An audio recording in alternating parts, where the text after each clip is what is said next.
El sonido de las copas chocando todavía me retumba en la cabeza. La fiesta de los 80 años de mi abuela en Guadalajara debía ser un día de alegría, de familia, de música ranchera sonando en el patio y de olor a mole calentándose en la cocina. Pero en lugar de eso, terminé boca abajo en el piso frío de mármol, con la rodilla de mi propio hermano aplastando mi espalda. «Estás arrestado por usurpación de identidad y robo de documentos oficiales», me gritó Rafael, con la voz seca y los ojos que ya no reconocía como los del niño con quien crecí. El silencio se apoderó del salón. Los primos dejaron de reír, las cucharas de caldo cayeron en los platos, hasta el mariachi paró de tocar. Yo solo sentía el peso de su uniforme contra mí, el crujido de mis costillas y algo peor, el dolor que no venía de la boca llena de sangre, sino del corazón. ¿Cómo podía ser que quien me acusaba con tanta rabia fuera el mismo hermano que antes me llamaba mi sombra? Mientras la familia contenía la respiración, mis recuerdos me arrastraron hacia atrás, a esos días donde todo era distinto. Rafael y yo nacimos el mismo día, con apenas 5 minutos de diferencia. Mi mamá siempre decía que éramos dos gotas de agua, inseparables. Crecimos en las calles polvosas de Jalisco, trepando al viejo árbol de mango que estaba en el patio de la casa de la abuela. Allí nos raspamos las rodillas por primera vez, allí aprendimos a compartir los secretos más tontos. ¿Quién nos gustaba en la primaria? ¿Quién nos había ganado en las canicas? Rafael tenía la fuerza, yo tenía la paciencia. Él me enseñó a defenderme cuando los mayores me molestaban en la escuela, y yo le enseñé a dibujar carritos y casas que nunca tuvimos. Cada vez que había partido de fútbol en el barrio, él corría como un rayo y yo me quedaba en la portería, confiando en que siempre estaría de mi lado. Nunca hubo celos, al menos no de mi parte. Cuando él brillaba, yo aplaudía. Cuando él fallaba, yo lo consolaba. Pero la vida, ya sabes, se encarga de abrir grietas donde uno cree que hay cimientos firmes. Rafael siempre soñó con ponerse un uniforme, con portar un arma y que lo respetaran en la calle. Yo, en cambio, solo soñaba con que nuestra familia siguiera unida. Cuando cumplimos 18, él se enlistó en la academia militar y yo me quedé en casa ayudando a la abuela con su tienda de abarrotes y trabajando de aprendiz en un taller mecánico. Al principio parecía que nada cambiaría.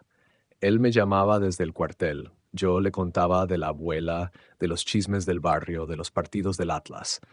En cada llamada me prometía que cuando regresara compraríamos juntos una camioneta vieja para arreglarla y viajar por todo México. Pero el tiempo es cruel. La abuela empezó a perder la memoria poco a poco. Primero olvidaba dónde dejaba las llaves, después los nombres de los vecinos, hasta que un día me miró a los ojos y me llamó José, el nombre de mi abuelo. Yo sabía que el Alzheimer había llegado para quedarse. Dejé el taller, vendí mi bocho para comprar medicinas y pasé a ser su cuidador de tiempo completo. La acompañaba cuando se perdía en el mercado, le daba de comer con paciencia cuando sus manos temblaban y me inventaba canciones para que recordara que aún estaba en casa. Nadie más lo hacía. Nadie más parecía darse cuenta del desgaste. Rafael solo mandaba postales con fotos de él en desfiles, con medallas brillando en el pecho. Yo guardaba esas postales en un cajón, sin resentimiento, sin rabia. Pensaba, él está sirviendo al país, yo estoy sirviendo a la familia. Ambos somos útiles de diferentes formas. Nunca se lo reproché. Al contrario, cada vez que alguien en la familia hablaba de lo orgullosos que estaban de Rafael, yo aplaudía más fuerte que todos. Todavía recuerdo un día, en una de sus llamadas rápidas, en que su voz se quebró. Estaba borracho, llorando, repitiendo que había hecho algo imperdonable en una misión. No quiso dar detalles. Yo solo escuché, guardé silencio y al final borré el mensaje de voz para protegerlo. Pensé que ese era mi deber como hermano, proteger su sombra como él había protegido la mía en la infancia. Pero poco a poco las llamadas se hicieron más frías, luego inexistentes. Cuando regresó a Guadalajara por primera vez después de años, llegó con un uniforme tan impecable que todos se levantaron a aplaudir. Yo, desde el rincón de la sala, también lo hice. Pero él apenas me miró.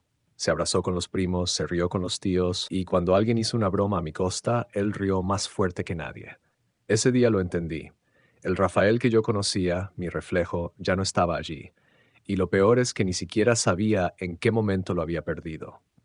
Ahora, con su rodilla en mi espalda y sus gritos acusándome frente a toda la familia, comprendí que ese proceso había empezado mucho antes de lo que yo pensaba.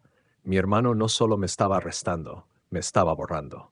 Y lo que nadie sabía en ese momento era que yo ya no estaba dispuesto a callar más. Después de aquella primera visita de Rafael con uniforme, todo empezó a tomar otro rumbo. Yo trataba de convencerme de que era mi imaginación, de que la distancia entre nosotros se debía al cansancio de su trabajo, a la disciplina militar, a las nuevas amistades que había hecho. Pero la verdad es que cada vez que lo veía en las reuniones familiares, sentía como si me estuvieran arrancando poco a poco del lugar que siempre había sido mío.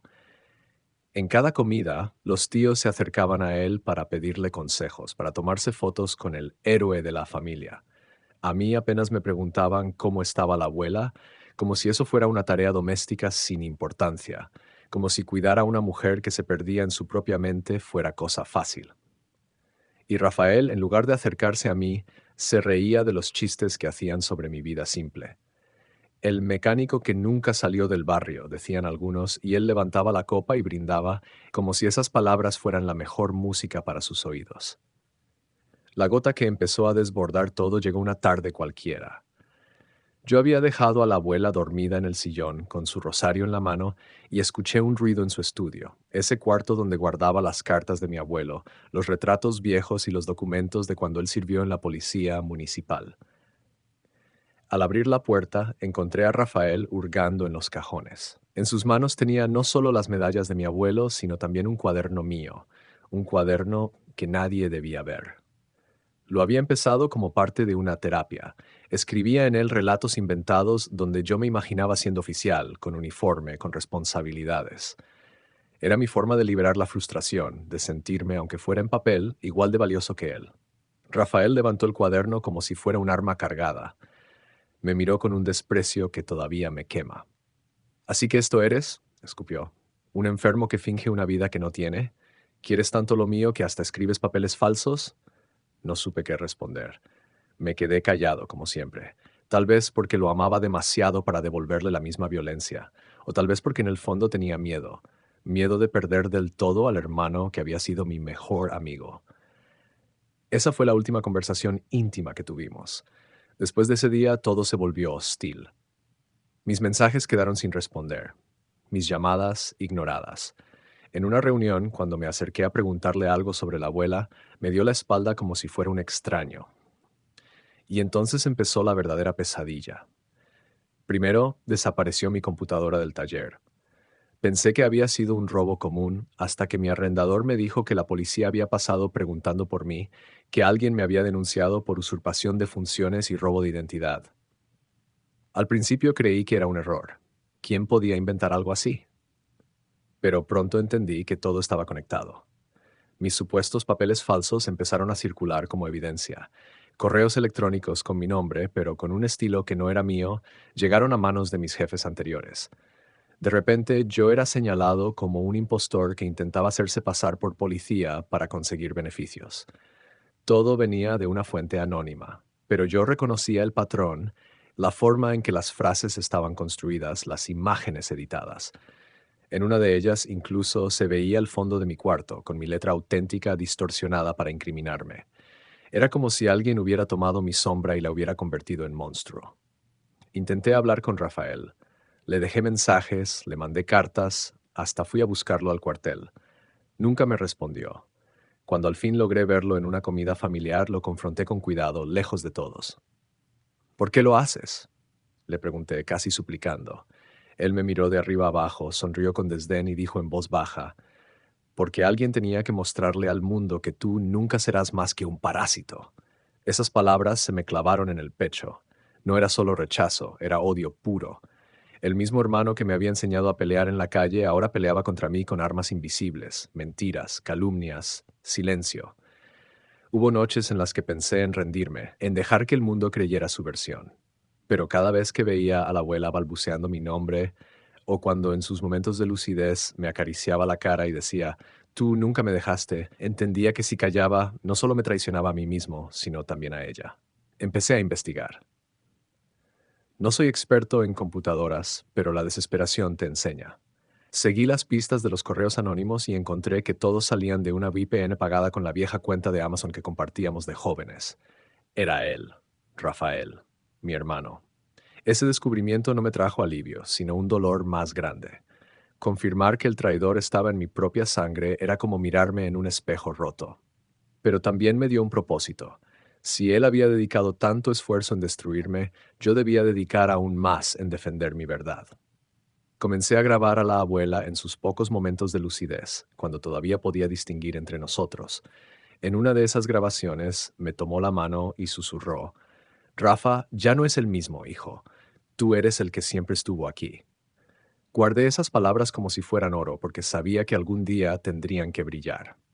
Mientras tanto, la familia seguía admirando a Rafael. Nadie quería escucharme. ¿Quién le creería al mecánico fracasado cuando el héroe de uniforme contaba su versión con voz firme y medallas en el pecho? Fue entonces cuando tomé una decisión. No lo confrontaría en secreto. No más súplicas, no más silencios. Lo desenmascararía en el único lugar donde no podría ocultarse detrás de un uniforme. Y la oportunidad llegó sola: la fiesta de los 80 años de la abuela. Un evento grande, con familia extendida, viejos amigos y hasta reporteros locales invitados para cubrir la historia del nieto policía ejemplar. Yo confirmé mi asistencia en el último minuto. Nadie lo esperaba, ni siquiera Rafael, y en mi corazón, mientras me preparaba, supe que ese sería el escenario donde toda la verdad saldría a la luz. El salón estaba adornado con globos dorados y fotografías de la abuela en distintas etapas de su vida.